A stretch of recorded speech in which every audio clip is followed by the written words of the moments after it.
Have you ever noticed the quietest person in the room is often the one who understands everyone the most? They barely speak, but somehow they see everything. And psychology says their silence may hide traits most people never develop. At first, quiet people seem shy, maybe awkward, maybe disconnected. But psychologists discovered something unusual. Many silent people aren't quiet because they have nothing to say. They're quiet because their mind is constantly analyzing things other people never notice. And the final trait? It changes the way you see silent people forever. Quiet people usually observe before reacting. While everyone else is busy talking, their brain is collecting information. Your tone, your facial expression, the tiny pause before you answer.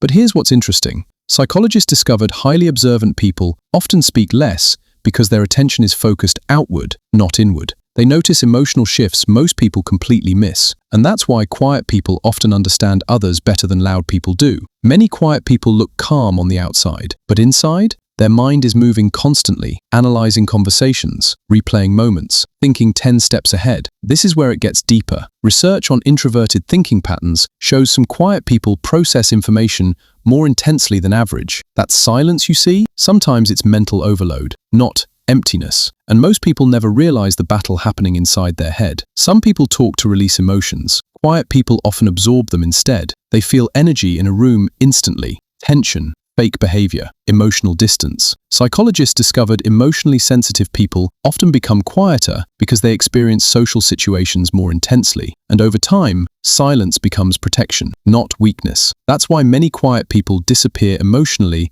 long before they walk away physically. Quiet people rarely open up fast, not because they dislike people, because they study people first. They watch consistency, behavior, intentions. But here's the hidden truth. People who've been emotionally disappointed often become more silent over time. Their brain learns caution, so instead of speaking freely, they protect access to their thoughts. And the scary part? Most people mistake that self-protection for coldness. The loudest person usually controls attention, but the quietest person often controls presence. Think about it. When someone speaks all the time, people stop valuing their words. But when a quiet person finally speaks, everyone listens. This is where it gets deeper. Psychology shows unpredictability naturally creates authority and curiosity, and quiet people unknowingly use that effect all the time. Their silence makes people wonder what they're thinking, and curiosity creates power. But the deepest truth about quiet people has nothing to do with shyness. Many of them became silent after realizing something painful. Most people only listen to reply, not to understand. So instead of fighting for attention, they started observing human nature quietly. And over time, silence became intelligence, awareness, emotional control, because sometimes the people who say the least understand the most.